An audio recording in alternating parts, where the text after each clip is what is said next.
Welcome back to Classic Literature Free Audiobooks. If you missed previous chapters, you can find the full playlist in the description. Now, let the story continue with Frankenstein, or the Modern Prometheus. Chapter 22, The Voyage Came to an End. We landed and proceeded to Paris. I soon found that I had overtaxed my strength and that I must repose before I could continue my journey. My father's care and attentions were indefatigable, but he did not know the origin of my sufferings and sought erroneous methods to remedy the incurable ill. He wished me to seek amusement in society. I abhorred the face of man. Oh, not abhorred. They were my brethren, my fellow beings, and I felt attracted even to the most repulsive among them, as to creatures of an angelic nature and celestial mechanism. But I felt that I had no right to share their intercourse. I had unchained an enemy among them whose joy it was to shed their blood and to revel in their groans. How they would, each and all, abhor me and hunt me from the world, did they know my unhallowed acts and the crimes which had their source in me. My father yielded at length to my desire to avoid society and strove by various arguments to banish my despair. Sometimes he thought that I felt deeply the degradation of being obliged to answer a charge of murder, and he endeavored to prove to me the futility of pride. "Alas, my father," said I, "how little do you know me. Human beings, their feelings and passions, would indeed be degraded if such a wretch as I felt pride. Justine, poor unhappy Justine, was as innocent as I, and she suffered the same charge. She died for it, and I am the cause of this. I murdered her. William, Justine, and Henry, they all died by my hands." My father had often, during my imprisonment, heard me make the same assertion. When I thus accused myself, he sometimes seemed to desire an explanation, and at others he appeared to consider it as the offspring of delirium, and that, during my illness, some idea of this kind had presented itself to my imagination, the remembrance of which I preserved in my convalescence. I avoided explanation and maintained a continual silence concerning the wretch I had created. I had a persuasion that I should be supposed mad, and this in itself would forever have chained my tongue. But besides, I could not bring myself to disclose a secret which would fill my hearer with consternation and make fear and unnatural horror the inmates of his breast. I checked, therefore, my impatient thirst for sympathy, and was silent when I would have given the world to have confided the fatal secret. Yet, still, words like those I have recorded would burst uncontrollably from me. I could offer no explanation of them, but their truth in part relieved the burden of my mysterious woe. Upon this occasion my father said, with an expression of unbounded wonder, "My dearest Victor, what infatuation is this? My dear son, I entreat you never to make such an assertion again." "I am not mad," I cried energetically. "The sun and the heavens, who have viewed my operations, can bear witness of my truth. I am the assassin of those most innocent victims. They died by my machinations. 1,000 times would I have shed my own blood, drop by drop, to have saved their lives. But I could not, my father. Indeed, I could not sacrifice the whole human race." The conclusion of this speech convinced my father that my ideas were deranged, and he instantly changed the subject of our conversation and endeavored to alter the course of my thoughts. He wished as much as possible to obliterate the memory of the scenes that had taken place in Ireland, and never alluded to them or suffered me to speak of my misfortunes. As time passed away, I became more calm. Misery had her dwelling in my heart, but I no longer talked in the same incoherent manner of my own crimes. Sufficient for me was the consciousness of them. By the utmost self-violence, I curbed the imperious voice of wretchedness, which sometimes desired to declare itself to the whole world, and my manners were calmer and more composed than they had ever been since my journey to the sea of ice. A few days before we left Paris on our way to Switzerland, I received the following letter from Elizabeth. My dear friend, it gave me the greatest pleasure to receive a letter from my uncle dated at Paris. You are no longer at a formidable distance, and I may hope to see you in less than a fortnight. My poor cousin, how much you must have suffered. I expect to see you looking even more ill than when you quitted Geneva. This winter has been passed most miserably, tortured as I have been by anxious suspense. Yet I hope to see peace in your countenance, and to find that your heart is not totally void of comfort and tranquillity. Yet I fear that the same feelings now exist that made you so miserable a year ago, even perhaps augmented by time. I would not disturb you at this period, when so many misfortunes weigh upon you, but a conversation that I had with my uncle previous to his departure renders some explanation necessary before we meet. Explanation. You may possibly say, what can Elizabeth have to explain? If you really say this, my questions are answered and all my doubts satisfied. But you are distant from me, and it is possible that you may dread and yet be pleased with this explanation. And in a probability of this being the case, I dare not any longer postpone writing what, during your absence, I have often wished to express to you, but have never had the courage to begin. You well know, Victor, that our union had been the favorite plan of your parents ever since our infancy. We were told this when young, and taught to look forward to it as an event that would certainly take place. We were affectionate playfellows during childhood, and I believe, dear and valued friends to one another as we grew older.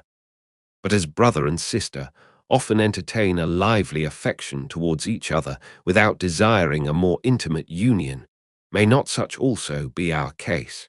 Tell me, dearest Victor, answer me, I conjure you by our mutual happiness, with simple truth, do you not love another?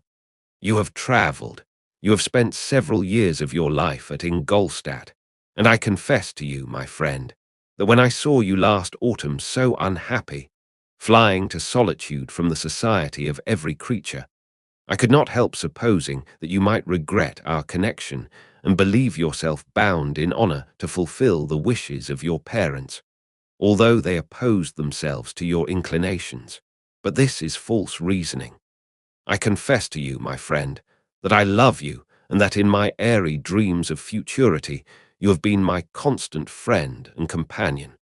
But it is your happiness I desire as well as my own, when I declare to you that our marriage would render me eternally miserable, unless it were the dictate of your own free choice.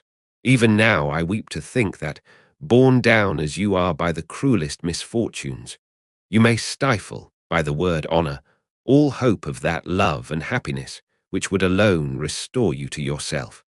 I, who have so disinterested an affection for you, may increase your miseries tenfold by being an obstacle to your wishes. Ah, Victor, be assured that your cousin and playmate has too sincere a love for you not to be made miserable by this supposition. Be happy, my friend, and if you obey me in this one request, remain satisfied that nothing on earth will have the power to interrupt my tranquillity. Do not let this letter disturb you. Do not answer tomorrow, or the next day, or even until you come, if it will give you pain. My uncle will send me news of your health, and if I see but one smile on your lips when we meet, occasioned by this or any other exertion of mine, I shall need no other happiness. Elizabeth Lavenzer. Geneva, May 18th, 17. This letter revived in my memory what I had before forgotten, the threat of the fiend. I will be with you on your wedding night. Such was my sentence, and on that night would the demon employ every art to destroy me and tear me from the glimpse of happiness which promised partly to console my sufferings. On that night he had determined to consummate his crimes by my death. Well, be it so. A deadly struggle would then assuredly take place, in which if he were victorious I should be at peace and his power over me be at an end. If he were vanquished I should be a free man. Alas, what freedom! Such as the peasant enjoys when his family have been massacred before his eyes, his cottage burnt, his lands laid waste, and he is turned adrift, homeless, penniless, and alone, but free. Such would be my liberty, except that, in my Elizabeth, I possessed a treasure, alas, balanced by those horrors of remorse and guilt which would pursue me until death. Sweet and beloved Elizabeth, I read and reread her letter, and some softened feelings stole into my heart and dared to whisper paradisiacal dreams of love and joy. But the apple was already eaten, and the angel's arm bared to drive me from all hope. Yet I would die to make her happy. If the monster executed his threat, death was inevitable. Yet, again, I considered whether my marriage would hasten my fate. My destruction might indeed arrive a few months sooner, but if my torturer should suspect that I postponed it, influenced by his menaces, he would surely find other and perhaps more dreadful means of revenge. He had vowed to be with me on my wedding night, yet he did not consider that threat as binding him to peace in the meantime. For as if to show me that he was not yet satiated with blood, he had murdered Clerval immediately after the enunciation of his threats. I resolved, therefore, that if my immediate union with my cousin would conduce either to hers or my father's happiness, my adversary's designs against my life should not retard it a single hour. In this state of mind, I wrote to Elizabeth. My letter was calm and affectionate. "I fear, my beloved girl," I said, "little happiness remains for us on earth, yet all that I may one day enjoy is centered in you. Chase away your idle fears. To you alone do I consecrate my life and my endeavors for contentment. I have one secret, Elizabeth, a dreadful one. When revealed to you, it will chill your frame with horror, and then, far from being surprised at my misery, you will only wonder that I survive what I have endured. I will confide this tale of misery and terror to you the day after our marriage shall take place. For my sweet cousin, there must be perfect confidence between us. But until then, I conjure you, do not mention or allude to it. This I most earnestly entreat, and I know you will comply." In about a week after the arrival of Elizabeth's letter, we returned to Geneva. The sweet girl welcomed me with warm affection, yet tears were in her eyes as she beheld my emaciated frame and feverish cheeks. I saw a change in her also. She was thinner, and had lost much of that heavenly vivacity that had before charmed me, but her gentleness and soft looks of compassion made her a more fit companion for one blasted and miserable as I was. The tranquillity which I now enjoyed did not endure. Memory brought madness with it, and when I thought of what had passed, a real insanity possessed me. Sometimes I was furious and burnt with rage, sometimes low and despondent. I neither spoke nor looked at anyone, but sat motionless, bewildered by the multitude of miseries that overcame me. Elizabeth alone had the power to draw me from these fits. Her gentle voice would soothe me when transporting by passion and inspire me with human feelings when sunk in torpor. She wept with me and for me. When reason returned, she would remonstrate and endeavor to inspire me with resignation. Ah, it is well for the unfortunate to be resigned, but for the guilty there is no peace. The agonies of remorse poison the luxury there is otherwise sometimes found in indulging the excess of grief. Soon after my arrival, my father spoke of my immediate marriage with Elizabeth. I remained silent. "Have you, then, some other attachment?" "None on earth. I love Elizabeth and look forward to our union with delight. Let the day therefore be fixed, and on it I will consecrate myself, in life or death, to the happiness of my cousin." "My dear Victor, do not speak thus. Heavy misfortunes have befallen us, but let us only cling closer to what remains and transfer our love for those whom we have lost to those who yet live.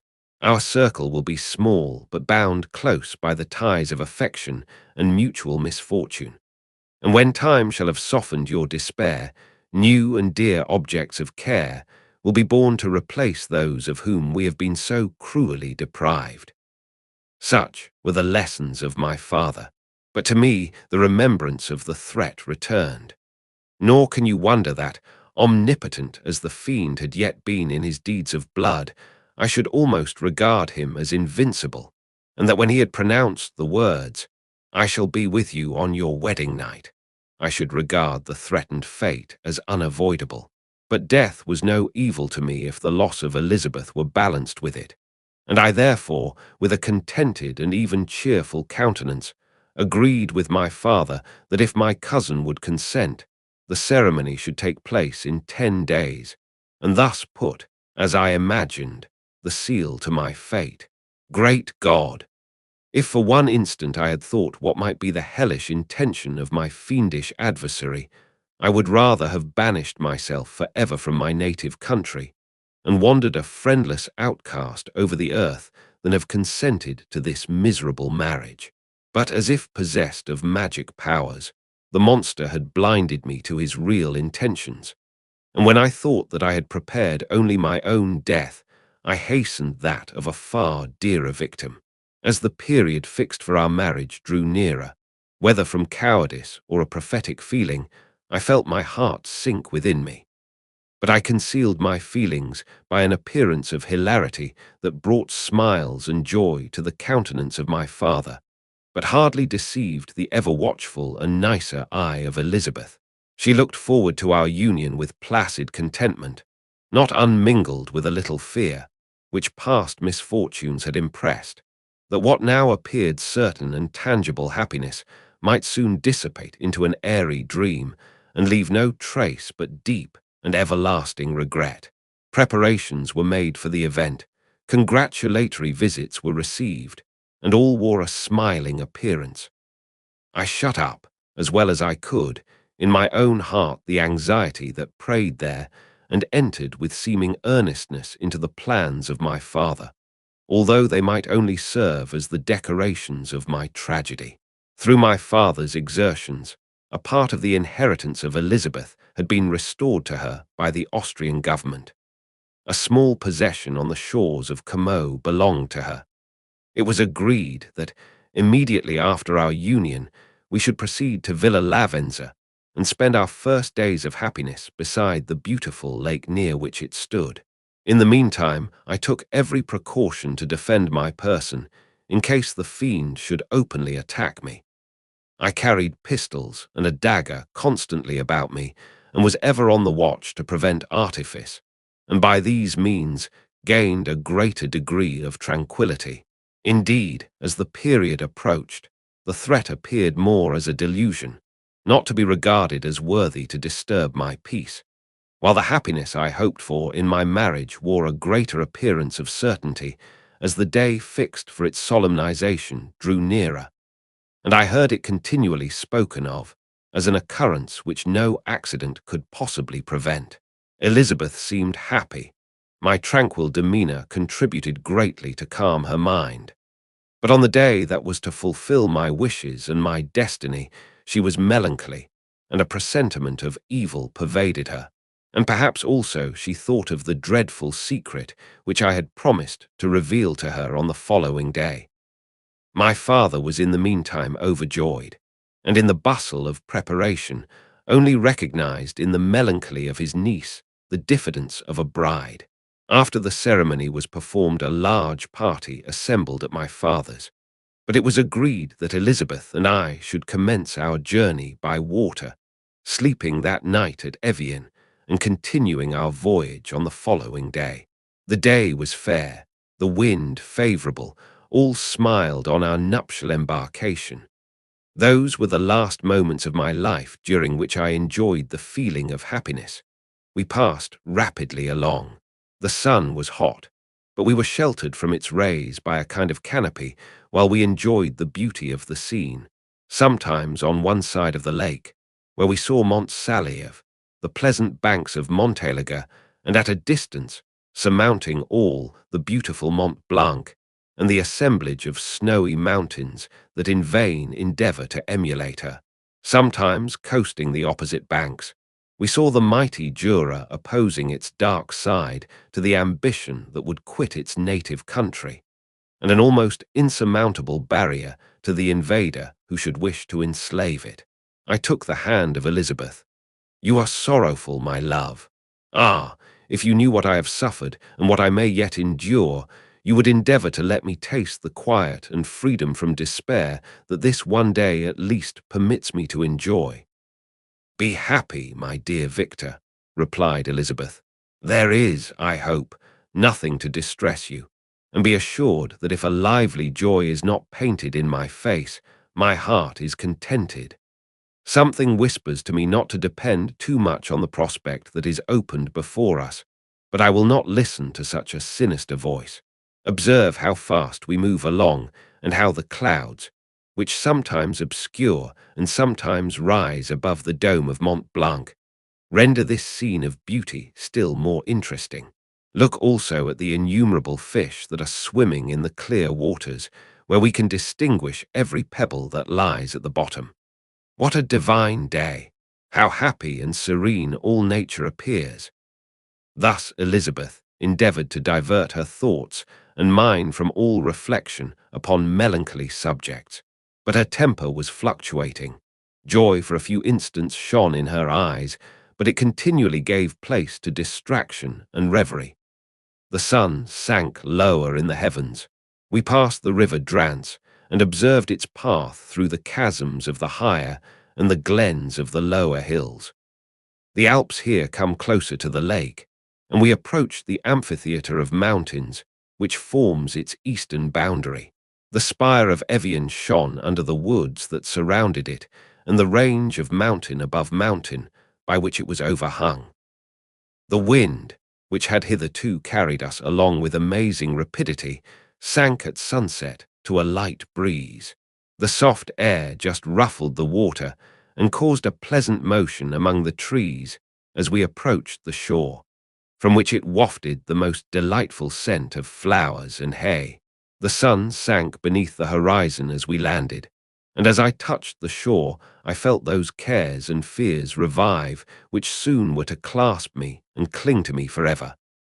And that wraps up chapter 22. If you enjoyed it, please like the video and share your thoughts in the comments. Want to keep listening? Head over to the next chapter and let it play in the background while you relax or work. Links are in description. Don't forget to subscribe and tap the bell so you'll be notified when the next chapters are released. Thanks for listening.